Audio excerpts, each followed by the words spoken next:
Welcome back to the Flying Cow Podcast, where we dive into the people, programs, and projects that make Wellington a great hometown. Today, we're exploring one of the most essential services in our community, our water utility. It's something we often take for granted, but it's absolutely critical to public health, safety, and our everyday quality of life. From ensuring clean drinking water, to treating wastewater, to providing fire protection, reliable water infrastructure is truly the lifeblood of our village. I'm your host, Jim Barnes, Wellington's Village Manager, and I'm joined today by Anjuli Panse, Wellington's Utility Director, who oversees this vast and complex operation. Together, we're taking a look behind the tap and exploring how the system works, how we're investing for the future, and what residents need to know about the work that keeps safe, clean water flowing every day. Julie, welcome to the podcast. Before we jump in, can you share a little bit about your role as Utility Director and what first drew you to working in water utilities? Thanks for having me on the podcast, Jim. I'm excited to give our listeners a better understanding of the utility. So a little about myself. I'm an engineer by schooling, and I started in engineering design. I did municipal water and sewer engineering. I loved working in the public sector. I wanted to be more involved in the overall picture instead of just participating on a project-by-project basis. I came to Wellington in 2018, and it was a great decision. I work with a fabulous team of people. I get to do something different every day. So I get to work with our staff. We have licensed water and wastewater operators. We have mechanics, industrial electricians, control specialists and computer programmers, people who write code and logic for our systems. We have regulatory compliance staff who are microbiology experts. We have an engineering team, field services crews, customer service, and business staff. That's great, and that's definitely a lot of work and a lot of people that are really entrusted with handling what is one of our most critical infrastructure items within the village. So give us an overview, if you can, of Wellington's utility system. Sure. So the utility maintains a lot of infrastructure. We have 18 raw water supply wells in various parts of the village. These are what pull the untreated groundwater out of the ground. We have over 17 miles of raw water main. This brings that untreated groundwater to our treatment plant. We have a water treatment plant capable of treating, or permitted to treat, 12.3 million gallons per day of drinking water. We have 2 off-site booster and storage facilities for storing and pumping drinking water to homes, with 6 water storage tanks. So we can store up to 8.25 million gallons in our tanks. We have 300 miles of water main. We serve about 20,800 accounts. We have 240 miles of sewer main and 106 sewer pump stations. So these are what take the sewage from your neighborhood and pump it to our wastewater treatment plant, where the sewage is treated and ultimately processed as reclaimed water. So our operations are 24 hours a day, 7 days a week, 365 days a year. The water plant and the wastewater plant are staffed 24 hours a day. The 2 off-site booster pump stations and 106 lift stations are monitored remotely 24 hours a day. So we get alarms for those facilities if there are any issues at all. We always have staff on call at all times to fix issues that may come up in the system. So when something breaks, a lot of times we have to fix it immediately to protect public health and safety. So it's not a set it and forget it system. It does require constant maintenance and adjustments. So if there are issues, staff is deployed right away to resolve well before the resident ever knows there's an issue. So that's really our goal, that the residents have continuous and reliable service. The water plant and wastewater plant regularly rotate what equipment is used so we can do regular maintenance. So maintaining that system is really a very active process. That's a lot of important information. Before we get into a little bit more detail, just kind of a lay of the land, correct me if I go off track, but generally our boundaries basically stay within the limits of Wellington, but don't go east within the village limits of State Road 7. So the areas east of State Road 7 within our boundaries are served by Palm Beach County Water Utilities, right? Yeah, there's the eastern boundary is a little bit, it's straight up and down State Road 7, whereas I think the municipal boundary jogs a little bit, but largely a lot of the same. We do serve that Wellington core. Okay. And then there are portions of the village that are still on well and septic tanks, or just wells and or septic tanks and our water system. So it's a varied system, but generally those are the limits. And those booster stations you mentioned, that's one's located on Lake Worth Road and the other one on Owsley? Yep, that's correct. Okay. All right, so just kind of lay of the land there. Now, that is a massive system, and for our utility customers, what do you think is the biggest takeaway, just how critical that water infrastructure, wastewater infrastructure is in their daily lives? Yeah, so I'm sure everyone would agree water and sewer service, it's a really basic need. Not a lot of people are aware of what it actually takes to get the water there. But if it's not there, it's going to be the first thing you notice. You can't be comfortable in your home, you can't run a business, you can't go to school if that service isn't there. So it's very critical. And that absolutely is critical. And, we sometimes take for granted just when you turn the tap on and water comes out, it just happens magically. So we've kind of talked a little bit mostly about the operations right now as far as number of systems, lines, and plant equipment. Let's talk a little bit about the capital projects and new innovative kind of new measures that you're doing and that are happening now and future projects that we can expect that continue to keep our utility functioning as well or better as it has. Yeah, so our biggest initiative right now is at the water treatment plant. That's what we call our membrane master plan. So this is a program we have of converting our old lime softening system to nanofiltration membrane treatment. So right now we have a hybrid system. We have 9.4 million gallons per day of capacity already from membrane treatment, with another 1.8 million gallons under construction as we speak as part of this program. So also at the water plant, we have 4.7 million gallons per day of capacity in our lime plant. So the goal of the membrane master plan is to replace all the lime capacity with membrane treatment. So lime softening is an older technology, very common in Florida. A lot of it was built in the 70s and 80s, and a lot of it's still around today. But it's not considered advanced treatment, and it wasn't designed to remove certain contaminants, a lot of which, when these were built, the industry didn't even know about. So nanofiltration membrane treatment is a type of reverse osmosis.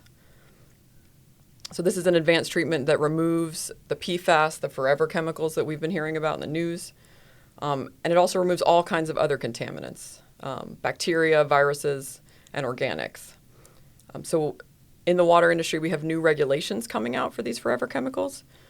So advanced treatment is needed to meet these new regulations.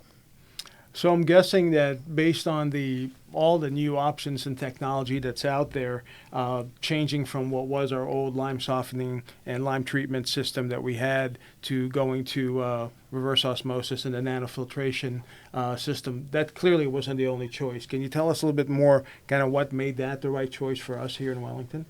Yeah, so Wellington, we've actually been planning for additional membrane expansion for a long time. So in the early 2000s, when our second membrane treatment plant was built, the engineers and the staff at that time designed that building with a lot of future room for expansion in mind. So we had a lot of the infrastructure in place to expand to future membrane treatment. So membrane treatment, and specifically nanofiltration, was a good choice for Wellington. We know we have PFAS regulations coming out, but we expect the EPA to continue to add regulations for other contaminants. So there are other technologies out there where you can target a specific contaminant, but membrane treatment removes a wide range. So this helps future-proof our system for contaminants that might be regulated in the future, or even ones we might not know about today. So another reason that membrane treatment was a great choice for Wellington, we've been operating a good portion of our plant, as I mentioned, as membrane treatment since the late 80s, early 90s. So we're really familiar with how to run this type of plant. Our staff is very well versed in it. We went with nanofiltration membrane treatment specifically over other types of reverse osmosis because it has really great rejection for everything we want to remove, but it uses a lot less electricity than full reverse osmosis. So this saves significant operating costs because electricity is a really big expense for membrane treatment. That's great because actually considering not only the efficiency portion of it, but you're also able to remove, not only what we know we have to remove today, but clearly if other things come up in the future as new regulations get developed, it'll help us be ready for those new regulations. Can you help kind of walk us through a little bit how, when you get into the planning and phasing of these projects, how can you maximize the use of the ratepayers' dollars and the fees that we collect to be able to get these projects completed? Yeah, so the membrane master plan is a planned phased retrofit of the existing plant. So all of the projects were laid out ahead of time, so we kind of knew what the end goal was. So doing it this way has saved significant funding versus a new plant and starting from scratch. So just to give some examples, new plants right now are being priced by contractors in the $10 to $15 per gallon range to construct them, brand new. Local news actually reported one municipality is building a new plant expecting $300 to $350 million in cost for a brand new 14 million gallon per day membrane treatment plant. So that's a little higher than that estimate. That's, say, $21 to $25 a gallon. So including what's planned over the next year and what's being bid now, since 2020, we've constructed about 5.4 million gallons per day of treatment capacity, new treatment capacity, for a total cost of about $13 million. So this is $2.40 a gallon, which is much less than those numbers we just heard. In the longer term, we have two big projects left in our plan. We're estimating a total for the program with those two bigger projects at about $25 million for 7.4 million gallons per day of new membrane capacity. So this is a total of $3.37 a gallon. So overall, doing it this way as kind of a phased retrofit versus starting over saves quite a bit of money. So all of these projects, they also simplify operations as well as expand the plant, improve water quality. And so by planning out the entire program ahead of time, we're really able to improve the plant processes overall. I think that's a great benefit. You're not only really improving the plant process, but you're doing so at a fraction of the cost. I mean, I'm not a numbers guy, but just roughly looking at what the initial phase that you started construction on since 2020 and even your two current upcoming projects, that phased approach, you're really close to probably 20% of what the market is coming at with new projects going in today. So that's a considerable savings. And again, and we'll talk a little later in the podcast about this, but the fact that the utility is really an enterprise fund and run like a business, all that savings goes right back into the utility. It doesn't go into anything else. And we'll talk about that some more later. So besides the expansion that you talked about, the membrane expansion, we've made some other major investments in the plant over the last several years. Can you tell us about that as well? Yeah, so over the last 7 years, we've made a lot of investments in both the water and the wastewater plants, primarily in what we call renewal and rehabilitation projects. So this is maintaining the infrastructure that we have today, for the benefit of future users. So we've done major electrical overhauls at both plants. We've rebuilt major chemical systems, specifically the chlorine system and the ammonia system in the water plant, which are both very important disinfection systems. We've rebuilt major mechanical systems at the wastewater plant, all of our blowers, a lot of our motors that run the machinery there. We did a full recoating of the wastewater plant. So coatings are really important in a wastewater plant to protect the structures. It's a very aggressive environment. So we've made some big investments in maintaining what we have to make sure it can serve us well for a long time. And that I guess, is really an ongoing effort, year to year, day in, day out, the renewal and replacement, the renewal and repair programs that you have to do to keep the plant operating at peak capacity. What upgrades are we likely to see in the future? So some other major investments we're planning for, we're looking to replace the old electrical and backup generator at one of our two water booster and repump stations. So this is replacing some equipment that was built in the 1980s. We have our southern well field expansion. We plan to build 5 new wells over the next 10 years. We're looking to replace all the water meters in the village with the new AMI system that operates over a cellular network. And we have a program for structural maintenance at the wastewater plant. So this is proactive maintenance to keep the structures in good condition. I guess just like, again, we'll hit on it later some more, but just like any regular business operation, you've got to continue to look at maintaining the equipment and operations that you have while still looking ahead to the future to see how you need to improve those operations. So kind of shifting gears a little bit and going to that aspect of it, let's look at the rates and the value of the service, because at some point, just like any other utility, clearly, there's a cost to running the business and the operation, and there's a cost to the consumer. So some residents may really wonder, why do rates increase from year to year? Can you explain how those rates are structured so we're trying to balance affordability, but at the same time making sure that we meet the infrastructure needs and the repair and replacement needs that you have over time? Yeah, so rates increase primarily because the cost of providing services increase. So usually our rates generally increase by a small amount each year just to keep up with inflation. So this makes sure we can keep providing the same service just with normal inflation. So our primary operating costs are parts, electricity, and chemicals. So in the last 3 to 5 years, we've seen really prohibitive increases in these areas.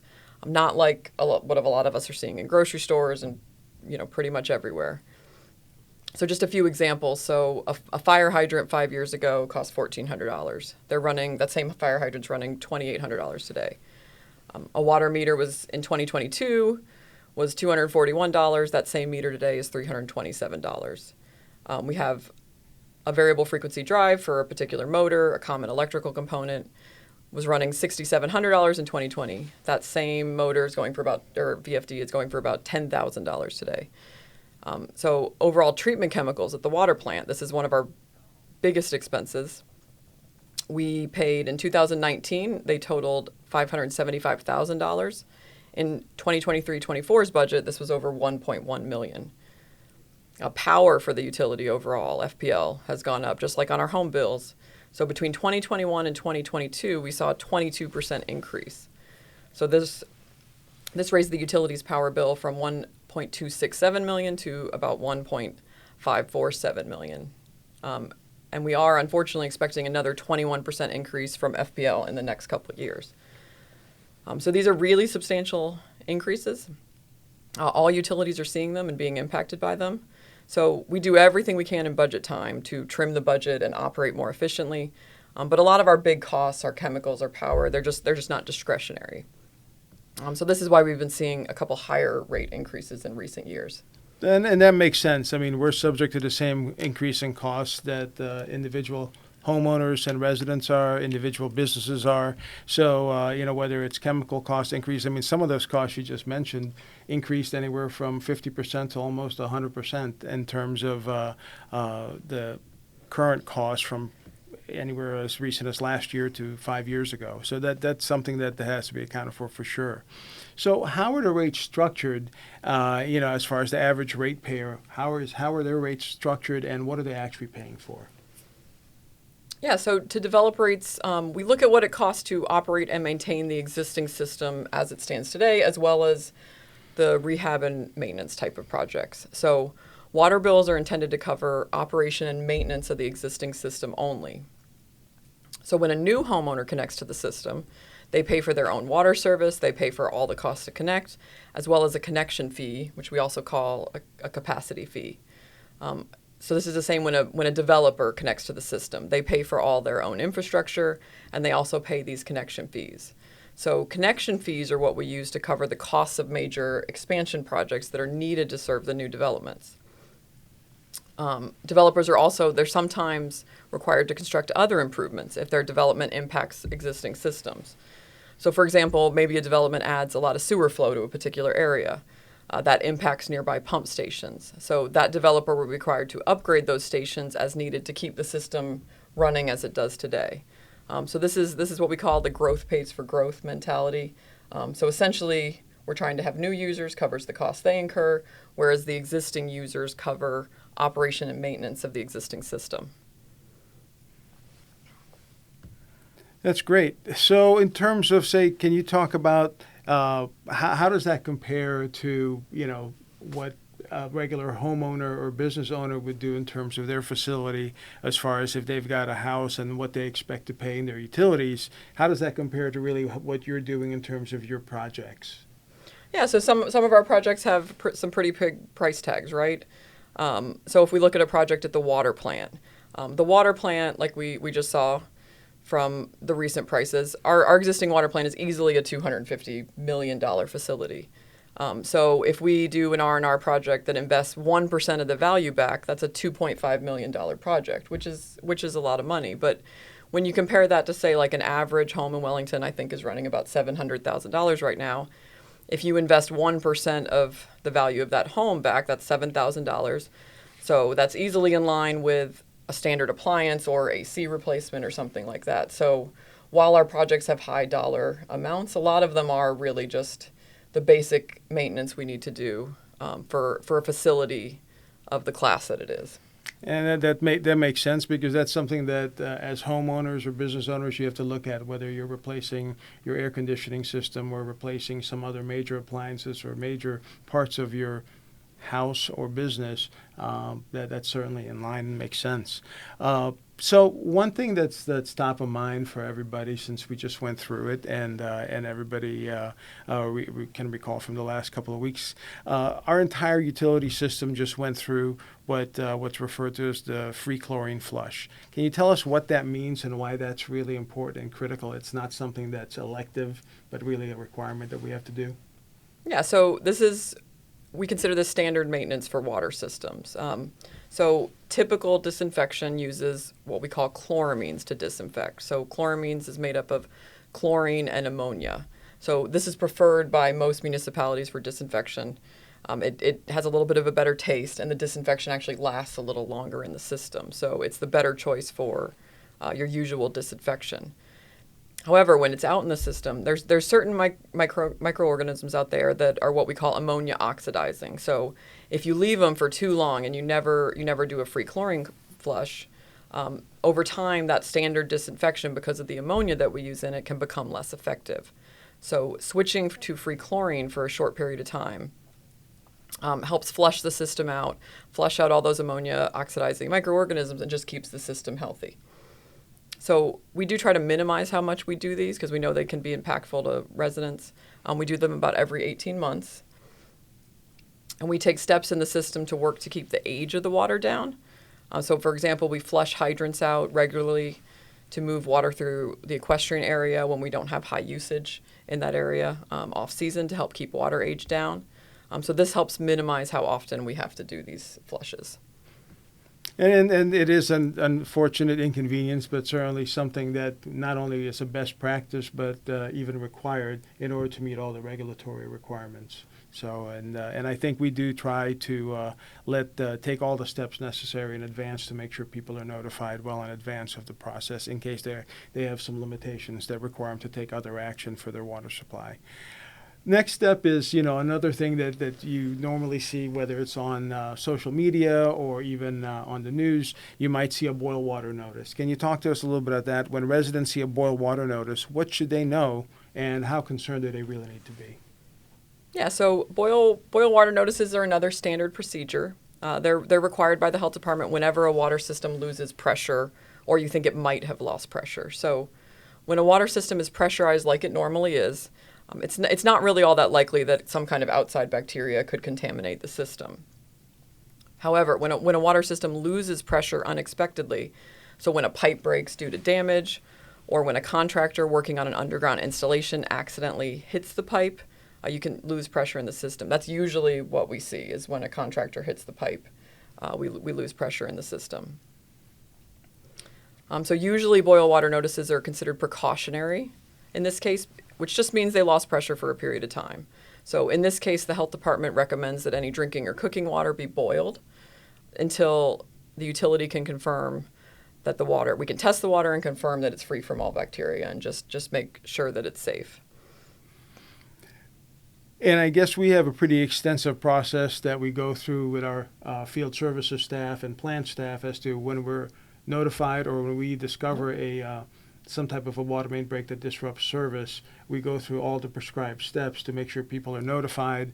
And then similarly, when it's fixed, we go through those steps again to make sure everybody knows that the system is back in service. But again, to emphasize, it's not necessarily that we know there's a contamination issue, but there are some regulations that require us, I guess, to make sure that we take those precautions. Yep, it's a better safe than sorry approach. And yeah, we have a written protocol, and when there's a boil water in effect, we always communicate with the residents. We leave door hangers. We go door to door. We send out notifications, social media, post instructions on the website.